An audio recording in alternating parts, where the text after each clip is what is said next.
একজন মাই পারে তার সন্তানের সমস্ত আবদার মেটাতে। এই কথাটা কেন বললাম তোমাদের একটু পরে বলছি। তো এই যে এখন আমি বেরোচ্ছি, একটু আমার মেয়েকে নিয়ে যাব, সাইকেল চালানো শিখবে আর একটু মাঠে গিয়ে দৌড়াদৌড়ি করবে। যেহেতু আশেপাশে বাচ্চা সেরকম খুব একটা নেই, আর এখন তো জানোই সবাই খুবই ব্যস্ত, যে পড়াশোনা নিয়ে ব্যস্ত, সময় সেভাবে হয়ে ওঠে না যে খেলাধুলো করবে। আগে আমরা ছোটোবেলাতে প্রচুর খেলা করেছি, কিন্তু এখনকার দিনে বাচ্চারা সেই সুযোগটা পায় না খুব একটা।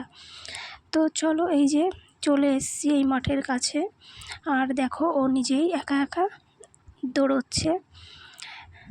আর দৌড়ানোর পর যখন ও আমার কাছে এসছে, তখন আমাকে বলছে যে আজকে আমি ফার্স্ট হয়েছি, আমাকে লজেন্স কিনে দেবে।